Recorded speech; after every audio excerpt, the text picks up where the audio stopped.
Good morning, friends. Good evening. Welcome to day two of our journey of sacred wisdom of Saptharishis. Today we have Kumari Garu with us and Narayana Kumari Garu. She lives in Florida. She was an ardent devotee of Satya Sai Baba from her childhood, under whose guidance imbibed the quality of service and spreading love. Before coming into meditation, she was introduced to the principle of spreading love from her heart to everyone and everything in the universe by Baba. This practice of spreading love and sharing has helped her immensely in her spiritual growth, as the nature of seeing things in the form of duality has diminished. She has been meditating since 10 years, and today Kumari Garu is going to share the wisdom about Bharadhwaja Maharshi. Welcome, Kumari Garu. Namaste, everyone. Today, welcome you all for this session. I don't know, for whatever reason, Bhagavati has chosen us to talk about the Saptarishis. And as soon as Swayam Garu asked me, the first thing that struck me was Bharadhwaja Muni. Frankly speaking, I don't know anything about him, except that my first guru, Sat Sai Baba, belonged to that lineage. So whatever knowledge that I'm going to share today is purely through his guidance. So welcome you all. Let's meditate on this image of Bharadwaj Maharshi, who's an ardent scholar, grammarian, and an economist. So he's an all-rounder in all the fields, if you can speak about. He has touched every subject from medicine to the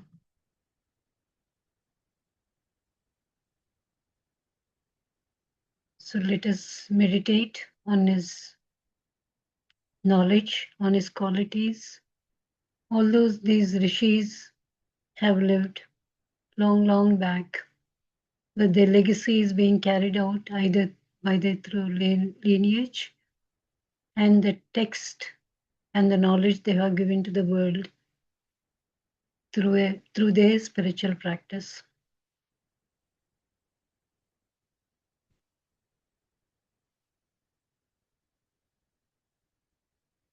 He was a revered Vedic sage and was called as a Maharishi in ancient India.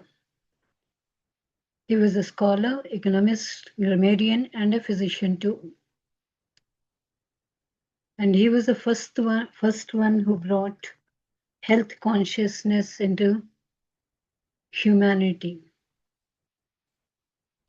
And he is given the place of one in the Saptarishi Mandali, in the current Manvantara.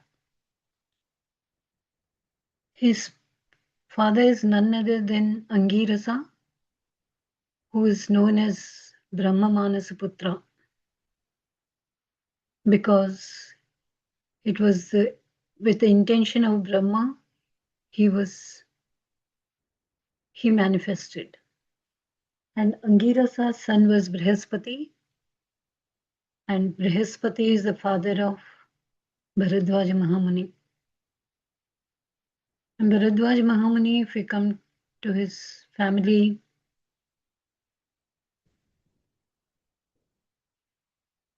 his mother was Manasa Devi, and his siblings were Kacha, Revati, and Kesari. And he married Sushila.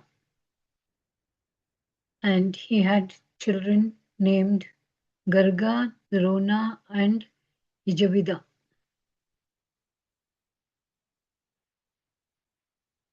So he is one of the great rishis who was very much involved with the Rigveda.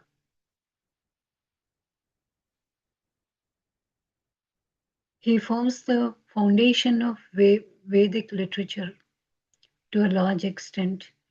It is said he took 3 lifetimes to learn the Vedas. But each time he could just gain a very little knowledge. Even the third time he wanted another life, and Indra declined. And he showed him 3 mountains, saying that the Vedas are as big as these mountains. And he showed him a fist full of golden dust, which is the knowledge that he gained in these 3 births. So, what he pictorically represented was the Vedas are so vast that it's not possible for anyone to fathom or learn them at no matter how many lifetimes you take.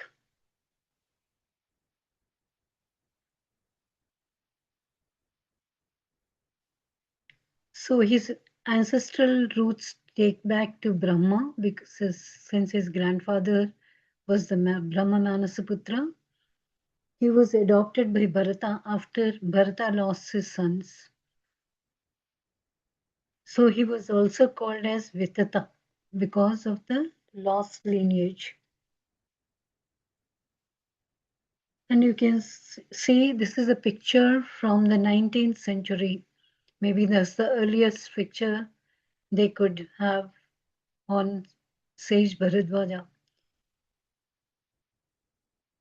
You can see he's holding his hair. This visualization symbolizes the total detachment from physical vanity and his deep acidic absorption and complete renunciation of worldly life. So he's not conscious of his physical entity, and he's deeply connected with the aesthetic world, and he's completely renounced the worldly life.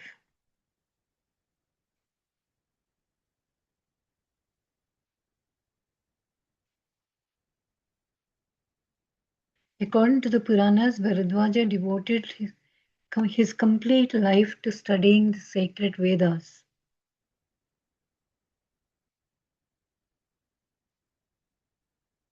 As already said, he was a renowned scholar, economist, and grammarian, and a physician also.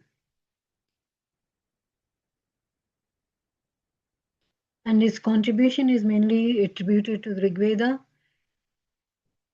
which provides significant insight into ancient Vedic society, how the Vedic society lived, and how the rituals and the procedures were carried out.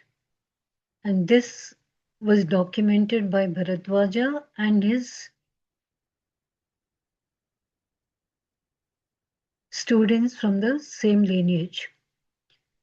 And they are the authors of the Mandala 6 of Rigveda, which consists of 75 hymns and comprises of 762 mantras, mostly dedicated to the deities of Agni and Indra.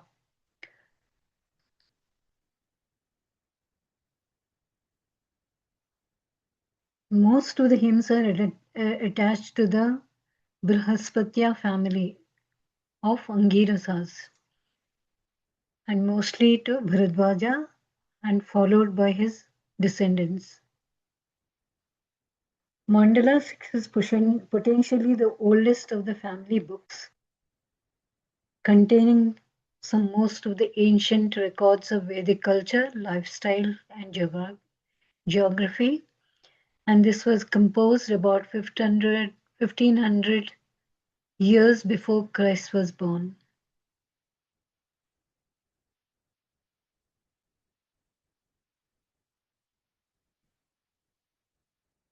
The hymns heavily focus on the sacrificial fire of that is Agni and Indra, the king of gods. Bharadwaja is also referenced in the Mahabharata as the father of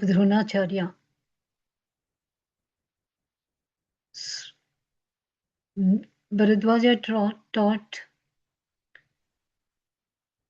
all the warfare to Dronacharya, and he was the keen guru to Pandavas and Kauravas.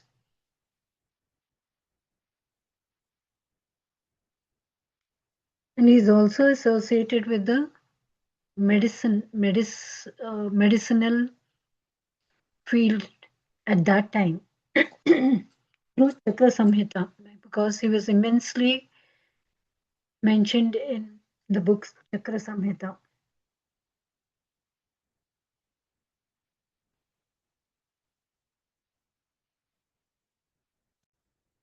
He was a good statesman whose foundational ideas of political economy influenced later texts like Kautilya's Arthashastra.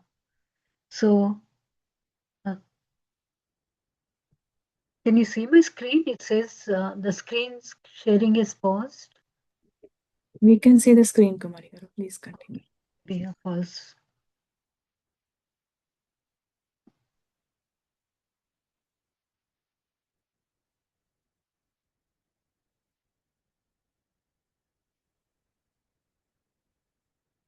And he was also greatly mentioned in Shatapada Brahmana. It's an esteemed ancient authority of Vedic knowledge, which means Brahmana of 100 parts. So this outlines all the rituals, all the suktas that a human has to follow in the worldly sense, as long as they are there on this earth. And they call it Shruti, divinely revealed scriptures.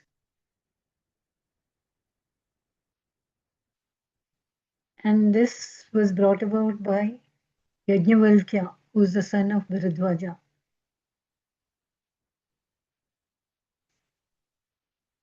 Anyone has any questions or anything to add on this topic? Since I have not much knowledge about these rishis, the best I could gain, I'm trying to bring this in front of you. So if everyone is okay, we'll continue with the next bit of the.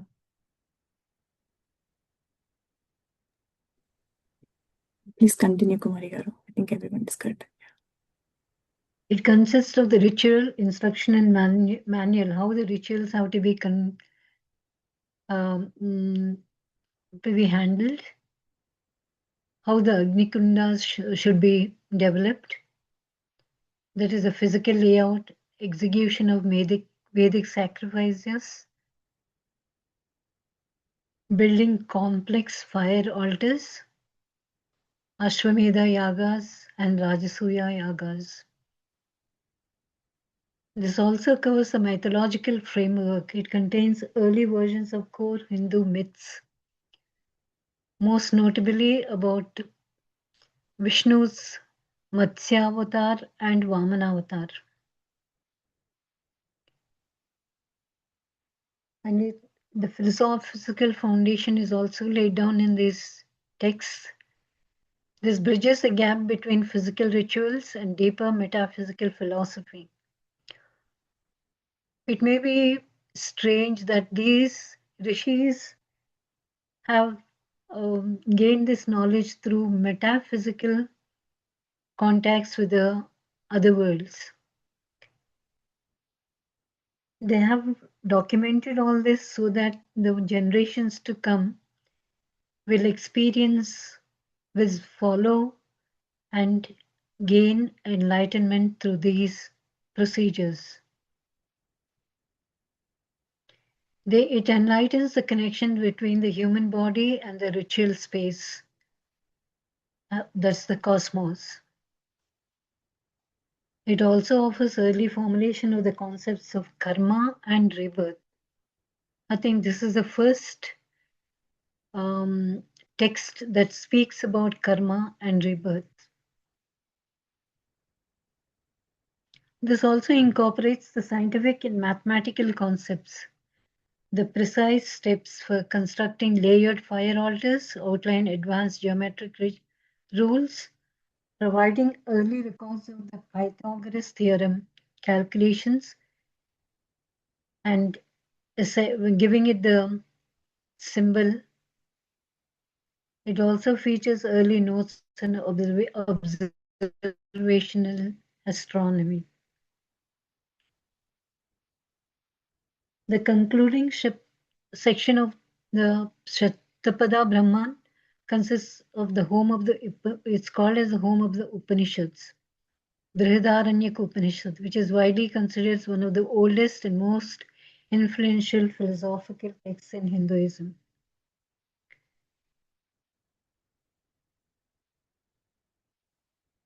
And it was also an economical and he was an economic and statecraft teacher who taught about resource management and emphasized on the systemic organization and optical allocation of state resources to ensure societal growth. So maybe he was the first one to relate and bring about resource management. And also political economy, maybe he organized the monarchical aspects of the kingdom, addressing the governance of the public funds, how to generate wealth. And I think most of the later economic and political writers reference his teachings on these topics. And he was the first one to bring a union between the nourishment and the body. And that's why he's named as Bharadhwaja, which literally means bringing about nourishment. A philosophy centered on collective welfare and abundance. It did not only emphasize on physical well-being, it also emphasized on the abundance. Abundance is not only wealth, abundance in relationships, abundance in the physical world, abundance in the physical health, and the spiritual growth.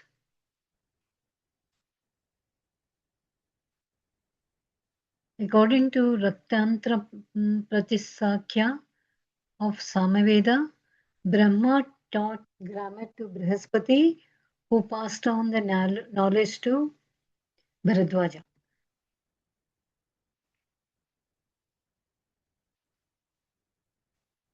The medical knowledge that is referenced in the Charaka Samhita attributes Bharadwaja's learning medical science from Indra.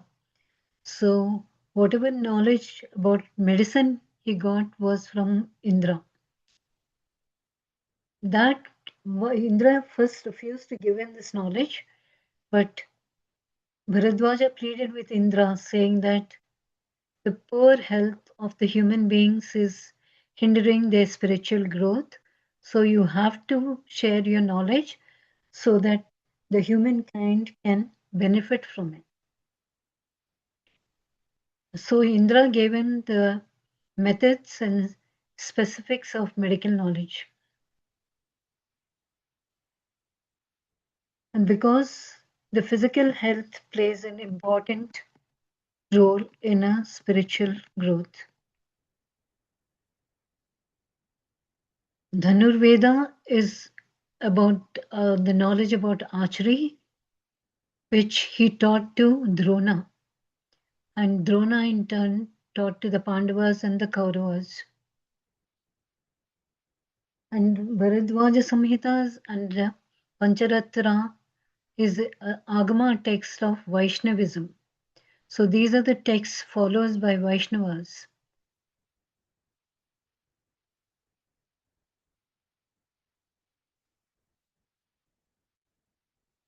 And Bharadwaja the books written by Bharadhwaja, the oldest sutras and Grahya Sutras known.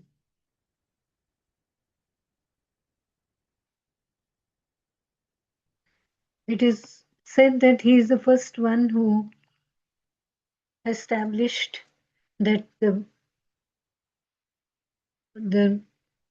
babies are born through the confluence of sperm and ovum. Until then, embryo, they were thought the embryo was caused by wish and prayers, urging for mind or mystical causes.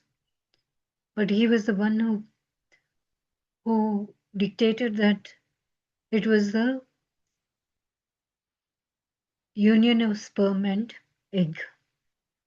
He also taught about Niti Sastra, the ethics and practical conduct of Niti.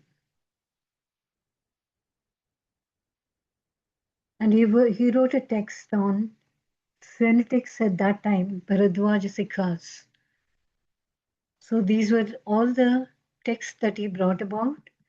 So he was also associated with Rama when he was in exile. He gave Rama and Sita and Lakshmana a few days of hospitalities while they were on their way to Lanka. In Mahabharata, he is mentioned as the guru of Dronacharya. So, with that knowledge, let us meditate on this great sage. Maybe he is not physically, we don't know anything about how he merged into the other world, but it's believed he is an eternal being. So, let us meditate on his knowledge. And every ritual that we follow, every connection that we have, primarily based on his knowledge that he is passed on and is passed on to us, to this generation. So let us thank all our forefathers, all our ancestors, all the gurus.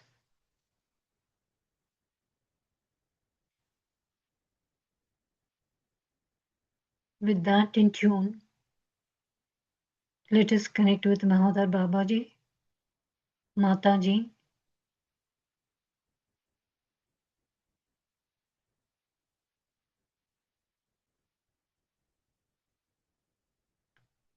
This connection should be from heart to heart. Don't use your logical mind.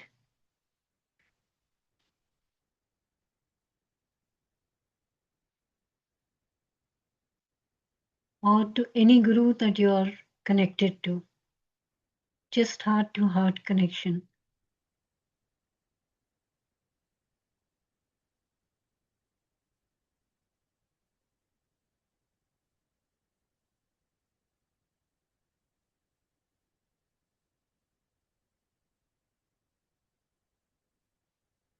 Just feel the divine energy in your heart.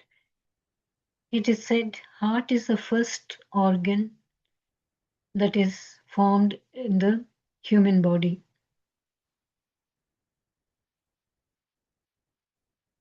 And that's the love center.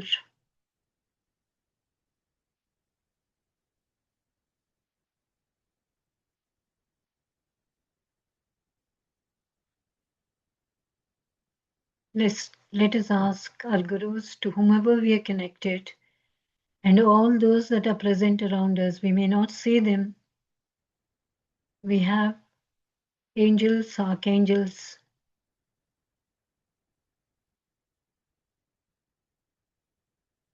the Vastu Purusha,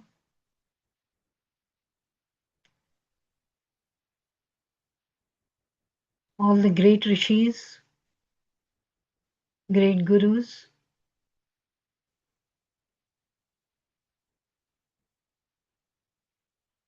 or aliens around us. They may be in a tree form, animal form, or ether.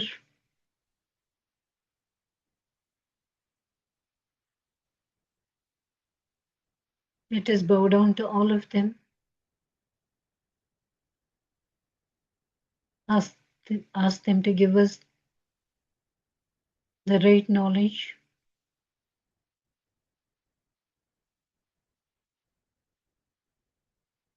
right mind, right thought,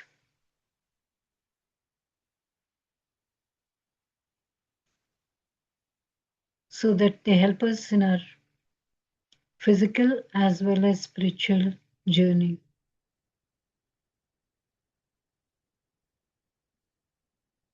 Let us ask them to bless us with an abundant life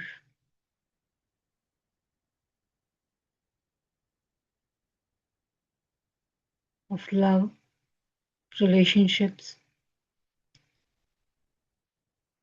prosperity, wealth, and health.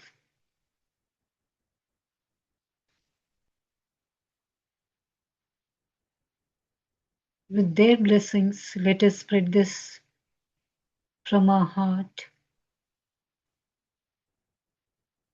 to everything.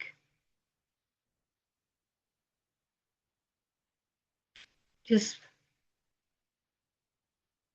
spread it to your immediate family members who are sitting with you in your meditation,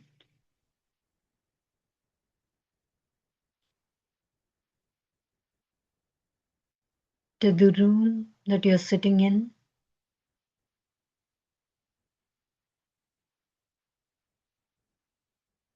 the whole house and every object in the house.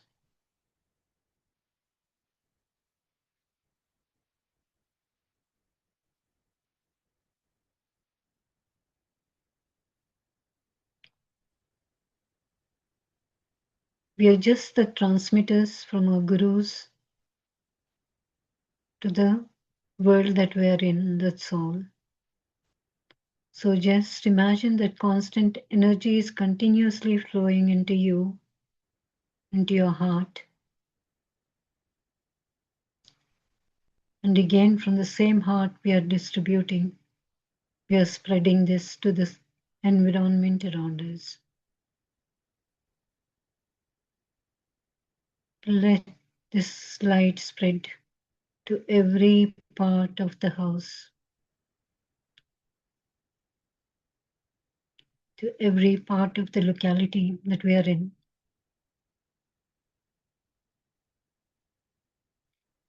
Every part of the city that we are in,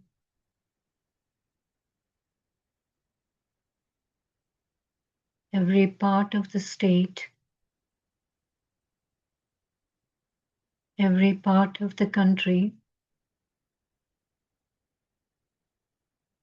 mountains, oceans, rivers, politicians, health workers, lawkeepers, administrators, general public, animals, plants, trees, everything.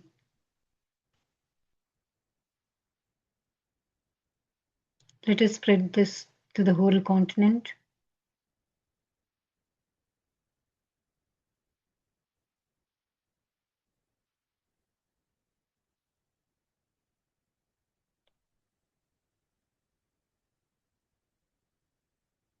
Now the whole earth is filled with this divine love.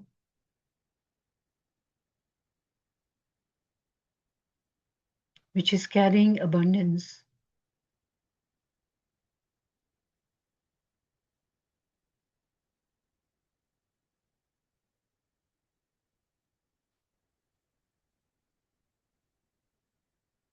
Imagine Mother Earth sitting on top of the earth.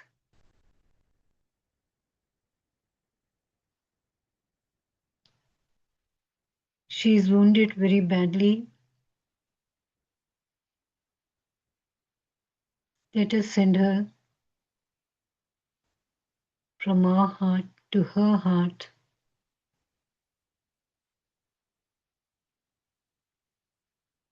In the presence of all the Gurus,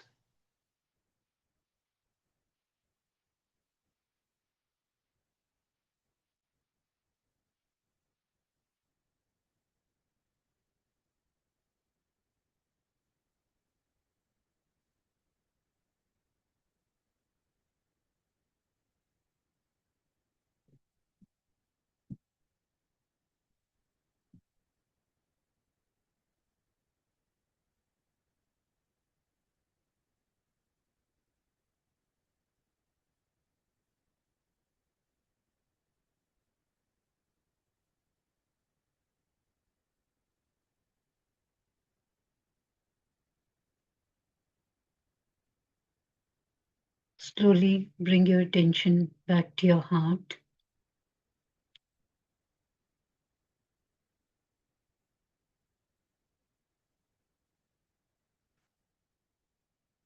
Let this love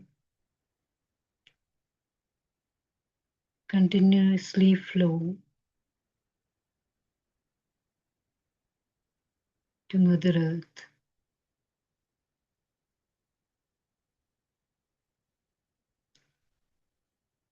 which in turn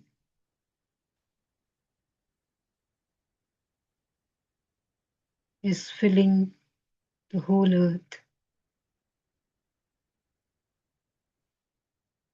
Now this is spreading to the whole of solar system.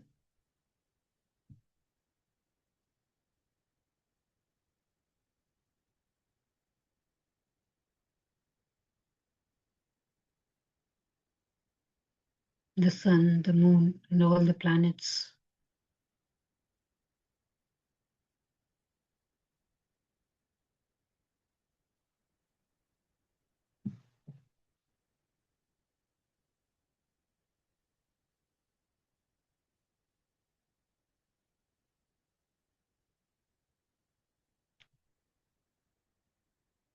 Now this is spreading to the Milky Way.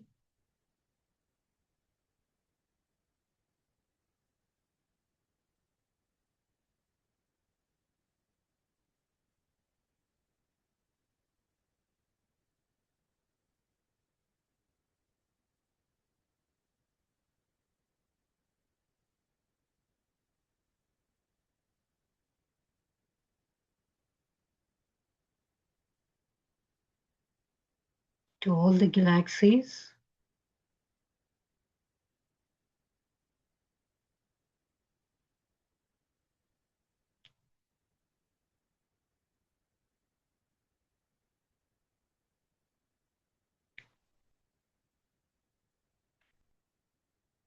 and finally to the source.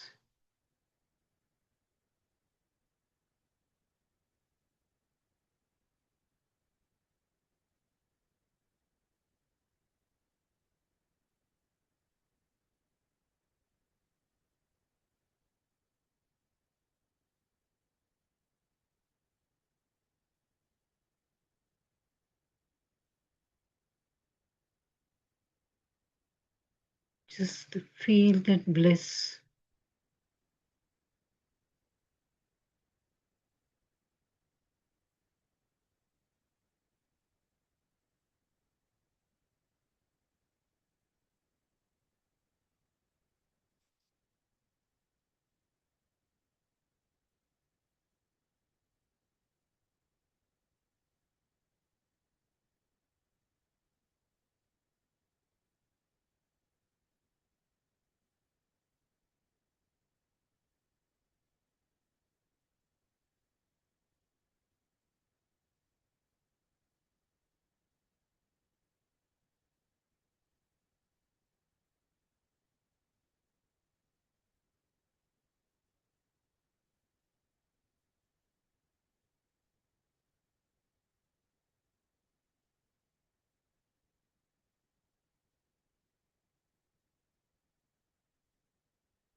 Let every cell in a body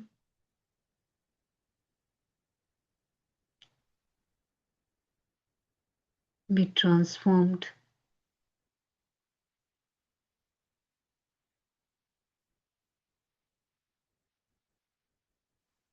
so that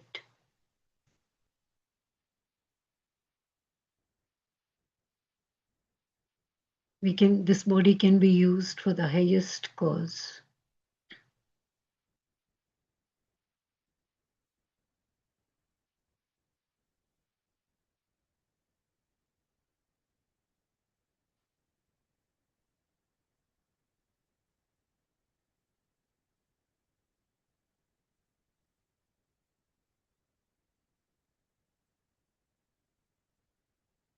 Feel every cell reverberating with this love energy.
Those who wish can continue meditation in this state. Those who would like to return, Come back to the galactic world.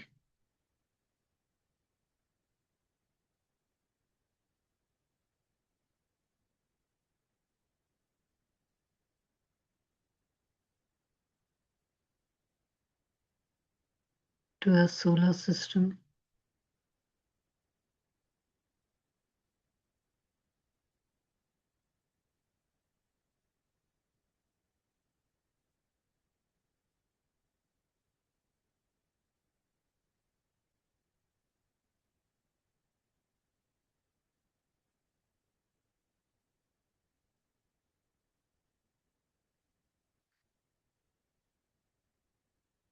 Come back to our earth.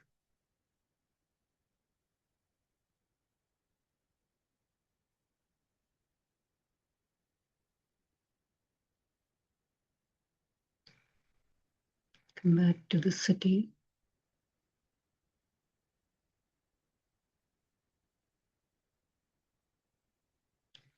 To our house.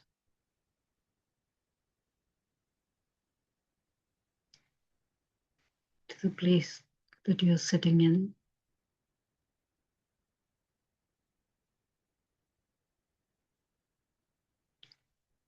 Gently feel the surroundings.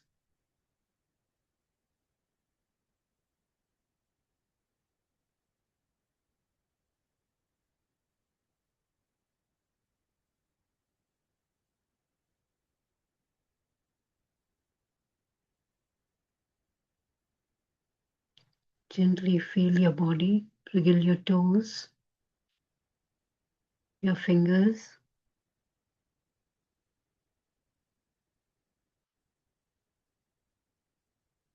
Feel the whole body. Gently rub your hands. Put them on your face. Gently touch down the whole body to the toes.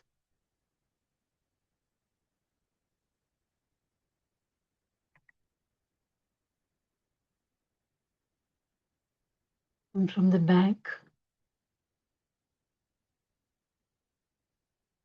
over the neck, the head, ears. Bring your hands back to the face. Slowly open your eyes and look into your hands.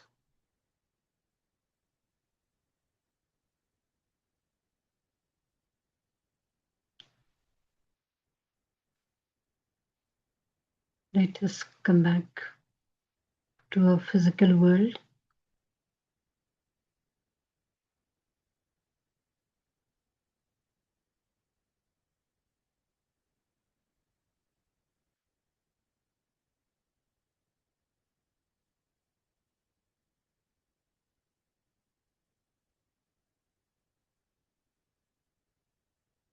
Okay, friends, you may open your eyes now. Anyone would like to share their experience or have any questions?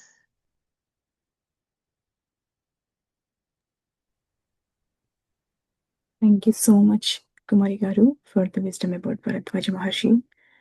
The deep meditation. Meditation was so beautiful. I went into deep state.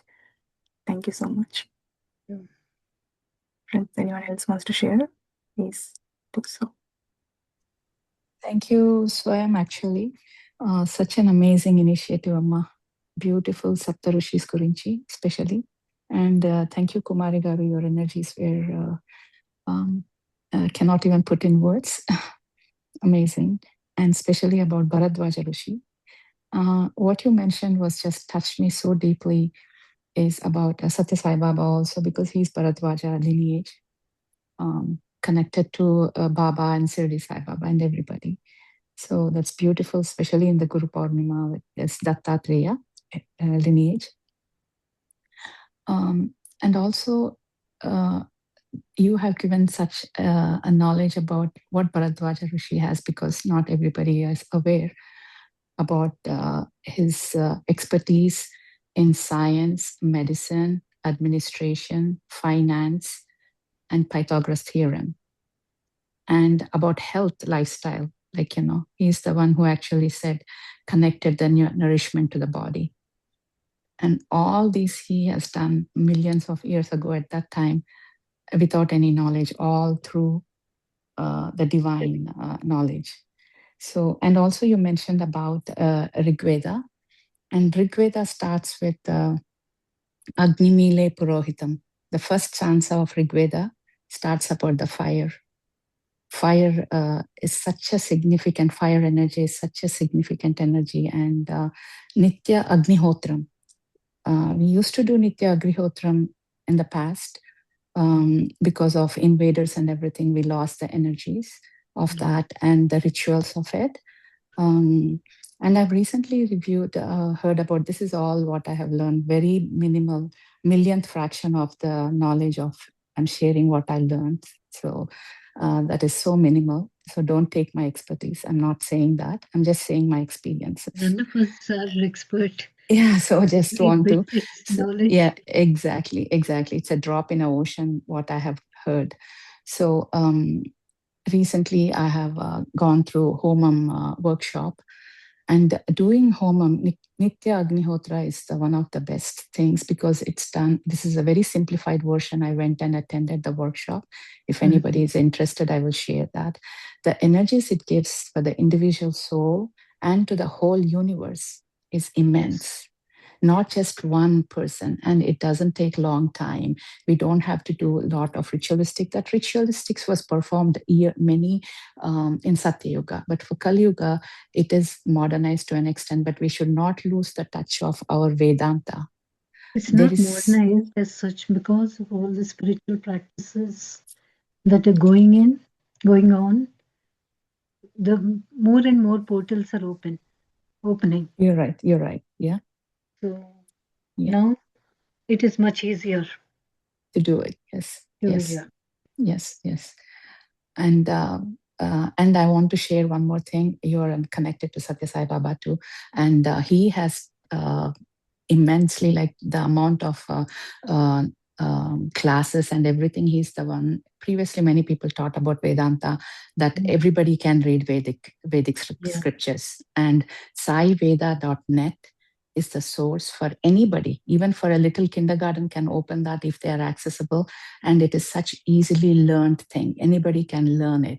You don't need to have a guru or anything. So I just want to share that too about Sai Baba's venture about this thing. And a beautiful Amma, Bharadhwaja Rishi, you gave us so much knowledge, and we should keep continuing doing this. And thank you, Swayamma. Beautiful, beautiful energies. Thank you, Shelji. Yeah, for adding all your points. Anyone else? Thank you, ma'am. Actually, my throat is bad. I don't know. From last 3-4 days, lot of process happening, I think. So, yeah. Beautiful, Kumar. Your amazing energies. Really, whenever you're instructing, you're guiding, right? Going out of this house, I was able to visualize everything. I was able to see before you even say. I'm able to see that, and then I'm getting the guidance from you. You literally took us to the space. I went to the space today, and I came back. It was so amazing. Friends, anyone else wants to share?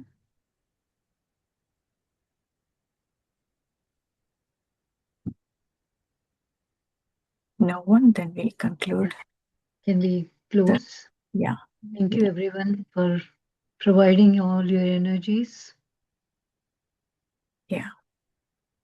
Thank you all. Tomorrow we'll meet again with one more great master, with one more wisdom about another Saptarishi. Yeah, have a nice day, everyone. Thank you all for joining. Yeah. Thank you, Kumari Garu, for a beautiful session and knowledge sharing on Bharadhwaja Mahamuni and getting us connected with his energies. Thank you. Thank you, Rashmi. Thank you, Shibu Garu. Thank you, Kumari Garu. Wonderful session. Thank you for sharing with us. Thank you, Mani Garu. Yeah, it's all of her energies. And I don't know why Adi Parashakti started the Devi Bhagavatam. So So it is going on. Yeah. Thanks to Swayam. Connecting with her. Thank you, Kumari. Thanks to you. Yeah, we wanted to start Devi Bhagavatam English. I just Yeah. canceled it, and then you started it again. You were like, okay, let's go ahead. We'll continue this. You started that, and we are still continuing Devi Bhagavatam in English every Friday. Thank you so much for energizing. And every time I step back, all the friends, soul sisters, they will push me forward. That's why Thank you, yeah, everyone. And that's why even now, I was just getting, I was just seeing Himalayas and Paramagurus. I was not getting the message like Himalayas and Paramagurus. What is Paramagurus? Paramagurus. I was thinking Gayatri Garu is the one who picked the Saptharishis concept when we started the Wisdom of Seven, and then she has to go to India, so she cancelled her thing. But I really wanted to bring that knowledge. I thought of on Guru Purnima. I thought I'll ask her to do the Saptarishis, program. I wanted to give her a chance, and I want to learn that wisdom.